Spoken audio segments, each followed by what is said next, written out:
Rahman doctor Ejaz Javed lakh. आँखों के काफ़ी मसाइल आते रहते हैं और इसमें एक बड़ा सिंपल मसला है और इसके बहुत ज़्यादा मरीज़ हैं। आप किसी क्लास में चले जाएं, स्टूडेंट्स या किसी गैदरिंग में चले जाएं तो बेशुमार लोगों को ग्लासेस लगे हुए हैं। तो इस पे आजकल जो रिसर्च हो रही है कि जितना इनडोर एक्टिविटीज़ ज़्यादा हो गई हैं, जितना लैपटॉप और कंप्यूटर का इस्तेमाल ज़्यादा हो गया है, जितने स्कूल कंजेस्टेड हो गए हैं, इमारतें उनकी छोटी हो गई हैं, सनलाइट उसमें कम पड़ रही है, प्ले ग्राउंड्स कम हो रहे हैं, तो उतना ही परसेंटेज ग्लासेस की बच्चों में ज़्यादा लग रही है। तो ज़ाहिर बचपन में लग जाती तो वो लगी रहती है। और ये एक सूडो कंसेप्ट है कि आप ऐनक लगाएं बाद में ये उतर जाएगी, ऐसा नहीं होता। ये हो सकता है कि आप अर्ली एज में ऐनक लगाइए तो वो उसका नंबर एज के हिसाब से बढ़ सकता है, क्योंकि this is a matter of alignment कि आप कोई चीज़ देख रहे हो तो इसका फ़ोटो आँख के किस हिस्से में पर्दे में बनना है या पर्दे के आगे बन रहा है, पर्दे के पीछे बन रहा है, तो आप उस पर ऐनक लगाते हो और वो पर्दे के ऊपर फ़ोटो बनना शुरू हो जाता है। अब जो है चेहरे की साख्त, ऑर्बिट की साख्त, आँखों की साख्त, मरीज़ का कद, चीज़ें तो ये चेंज होती रहती हैं। लोग हमें आके कहते हैं कि हमें कोई चीज़ ऐसी बताओ, कोई दवाई डालने वाली बताओ या खाने वाली बताओ जिससे हमारी ऐनक का नंबर कम हो जाए या ऐनक उतर जाए। तो ये भी दूसरा गलत जो है कंसेप्ट है कि ऐनक लगाने से ये नहीं होता कि यही ऐनक चलेगी। नंबर वन, बढ़ोतरी की एज में ये ऐनक नंबर बढ़ भी सकता है, नंबर कम भी हो सकता है। नंबर टू, ऐनक लगाने से ये नहीं होता कि ये आप ऐनक उतर जाएगी। आप 10 दिन ऐनक लगाएं, महीना लगाएं, साल लगाएं, ये ऐनक उतर जाएगी, ये नहीं उतरेगी। बल्कि ना ही उतरे तो अच्छी है, अगर लग गई है तो आपको बेशुमार चीज़ों से बचाती रहेगी। डस्ट से, पोलन से, इर्द गिर्द माइक्रो ऑर्गेनिज्म से, छोटा मोटा ट्रामा से बचाती रहती है और अल्ट्रावायलेट रेज से भी बचाती रहती है। अब जो इसके अगला पॉइंट आता है, पेशेंट आके कहता है कि मैं ये ऐनक दिखाई थी मिस्टर फलान डॉक्टर को, देन मिस्टर फलान डॉक्टर को, देन फलान डॉक्टर को, 3 महीने में नंबर बढ़ता जा रहा है। तो मेरा ये ख्याल है कि आँख में कोई ऐसी बीमारी डेवलप करनी पड़ेगी जिससे इसका नंबर 3 महीने में बढ़ गया। हो सकता है उसका बड़ा एडवांस केराटोकोनस हो, कोई ऐसी बीमारी हो, तो अमूमन वो होती नहीं है। होता क्या है कि हम उसको थोड़ा ज़्यादा तवज्जो से नहीं देखते और 0.5 0.75 का डिफरेंस डाल के हम उसको कहते हैं ये ऐनक लगा लो, ये ऐनक लगा लो। तो मैं समझता हूँ कि ये ज़्यादती है कि मरीज़ की बार बार ऐनक आप बदलें और उसको ज़रूरत नहीं है ऐनक बदलने की। तीसरा पॉइंट जो है कि वो कहता है कि ऐनक तो ठीक है लेकिन इसमें ज़रा अच्छा नहीं नज़र आ रहा। तो जब हम उसका नंबर चेक करते हैं तो ऑलमोस्ट उससे मिलता जुलता होता है कि 0.5 या 0.75 का जो डिफरेंस होता है वो कोई डिफरेंस नहीं होता।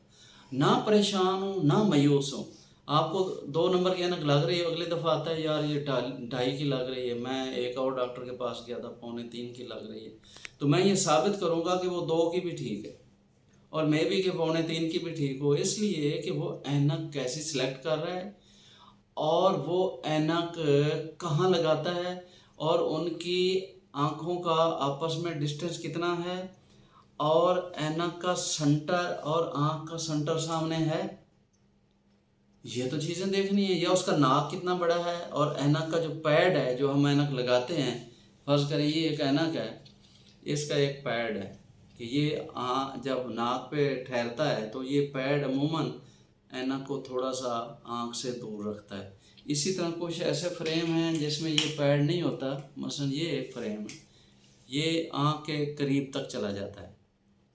अब माइनस का जो शीशा है जब वो आँख के करीब जाता है तो वो ज़्यादा इफेक्ट देता है। मिसाल के तौर पे एक किसी मरीज़ को -2.5 की ऐनक लग रही है और इस ऐनक से वो कहता है मैं ठीक हूँ, लेकिन पिछले दिनों में मैंने ये -2.75 की एक और डॉक्टर ने लगा दी है तो मेरा तो नंबर बढ़ रहा है। तो मैं समझता हूँ तो कोई नंबर नहीं बढ़ रहा है। ये ऐनक हो सकता है कि आँख से थोड़ा सा दूर हो और ये ऐनक जो है ये ऐनक आँख के करीब हो और ये ऐनक आँख से दूर हो, यानी माइनस का नंबर आँख से जितना दूर होता है वो कम इफेक्ट दे रहा होता है और माइनस का नंबर जितना आँख के करीब होता है वो ज़्यादा इफेक्ट दे रहा होता है। मसलन आप -1 की ऐनक ले लें, -1.5 -1.0 डायोप्टर, ये अगर आँख के बिल्कुल करीब लगा दें तो ये बड़ा अच्छा दिखाएगी। अगर यही ऐनक आँख से थोड़ा दूर लगा लें तो कम इफेक्ट देगी। और इसका उल्ट है प्लस की ऐनक। प्लस की ऐनक का एक और मिसकंसेप्ट ये है कि बच्चों में प्लस की ऐनक नहीं लग सकती या यंग पेशेंट में नहीं लग सकती। भाई किसी एज में कोई सा भी नंबर लग सकता। अच्छा, ये 2-3 चीजें हो गई। एक है स्टिग्मेटिज्म के जावी से लोग बड़ा डर है, जावी वाली ऐनक है। जावी वाली ऐनक में भी कोई कबात नहीं है।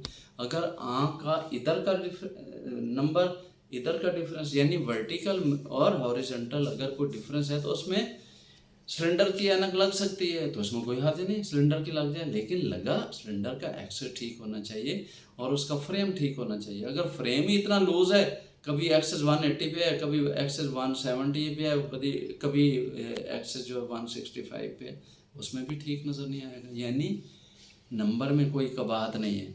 और कौन से मर्जी शीशा लगा लें, अगर शीशा नंबर ही ठीक नहीं शो कर रहा तो जौन सा मर्जी आप लगा लें, जिस मर्जी मुल्क का जितना मर्जी इम्पोर्टेड लगा लें।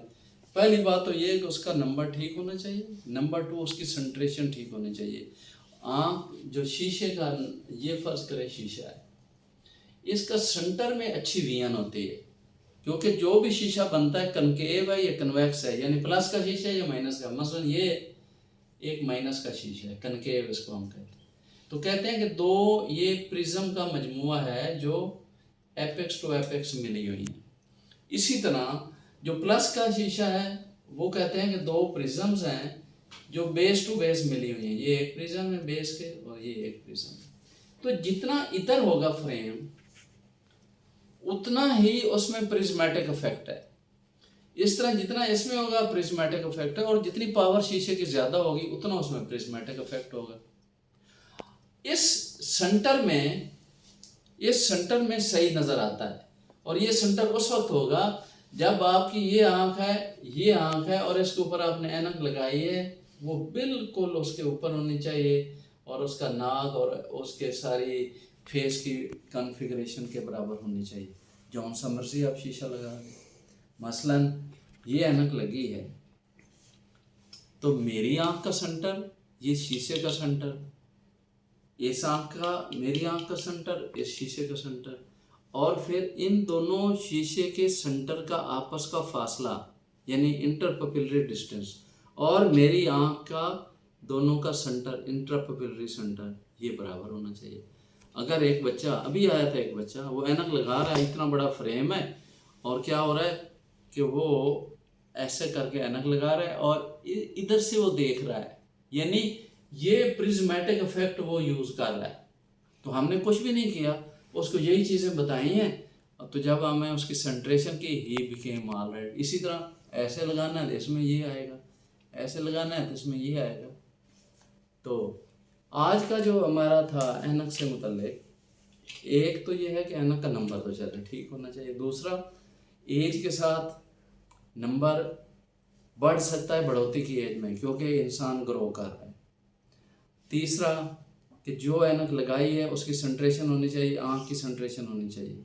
चौथा, प्रिज्मेटिक इफेक्ट होना है जो अगर आपने ऐनक टिल्टेड लगाई है। चौथा, अगर सिलिंड्रिकल एक्सेस है, उसका एक्सेस सही पड़ा है, फ्रेम अच्छा है, उसमें कोई कबात नहीं। तो ऐनक हर वक्त लगानी चाहिए, इसके बेशुमार फ़ायदे हैं, पहले मैं बता चुका हूँ। लेकिन इसका मकसद ये कभी नहीं है कि आज मैंने ऐनक लगाई तो 2-3 महीने 4 महीने लगा ये ऐनक ख़त्म हो जाएगी। और मैं बहुत जगह पे सुन रहा था, कुछ और भी बड़े लेजेंड साफ़ी हैं, वो भी कह रहे थे कि ये चीज़ ऐनक उतर जाएगी। पूरी दुनिया में अभी तक कोई ऐसी चीज़ नहीं बनी, सिरप पी लें, गोली खा लें, आँखों में कतरे डाल लें कि वो ऐनक उतर जाए। अगर कल को कोई चीज़ आ जाती है तो मुझे भी बताइएगा। Thank you so much.